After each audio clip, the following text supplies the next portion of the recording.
Do it with your neighbor. Love the Lord your God with all your heart, with all your soul, with all your mind, your strength, and love your neighbor as yourself.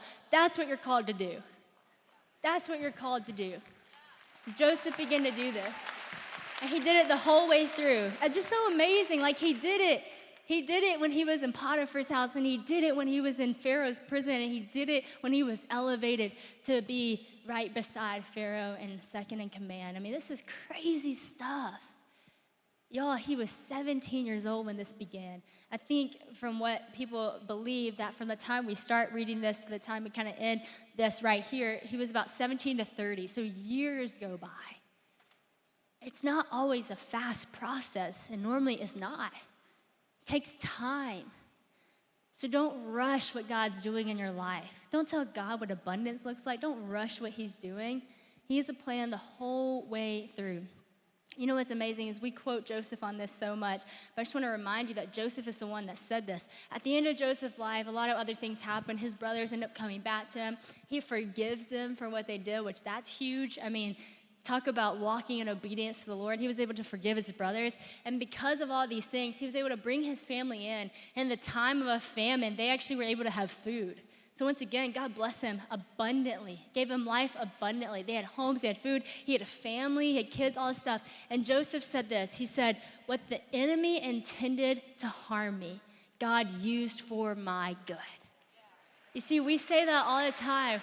What the enemy meant for evil, God turned it for good. Joseph said that. And knowing the context behind Joseph's life, isn't it so much more powerful to know that truly the enemy came after so many times, trying to steal, trying to kill, trying to destroy, but every season of his life, no matter what it looked like from the world's view, God was giving him life, and he was giving it abundantly.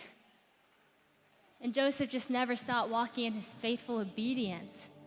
Now, that's not necessarily a fun combination of words to say, but faithful obedience is what brings the blessings of God. Faithful obedience is what it looks like when you start to see the abundance of God. I said this last week when I was at Passion. I'm going to say this again. Some of you might have seen it on my Instagram this week, but this is so true. The world will tell you that walking with Jesus is not fun. But I believe it is the most fun way to live your life.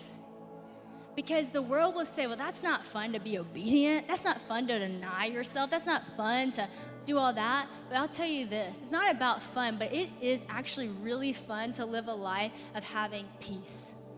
It is actually really fun to live a life of joy as a strength. It's actually really fun to live a life knowing that I'm loved. It's really fun to live a life being able to be confident, not because of who I am, but because of who my Creator is and who He created me to be. That's actually really fun. And in a world, you got to check your facts. You got to check your sources, because the world will say, oh, it's not fun. It's so much more fun to party, and it's so much more fun to be on social media and look at pornography. It's so much more fun to do all this stuff. It's also the same world that is drowning in anxiety, that is drowning in depression, that is drowning in sexual immorality, suicidal thoughts. I mean, this is real stuff. That is not fun. That is not what you were created for. That is not the plan that God has for your life. And so don't let the world tempt you about what it looks like filtered. Don't let the world tempt you about what it looks like on the TV. I mean, the world will show you, these, parties and alcohol commercials and all this stuff. You know what they'll never show you in those kind of commercials? The next morning. Not gonna show you that. You know what they're never gonna show you is when you have alcoholism 10 years later.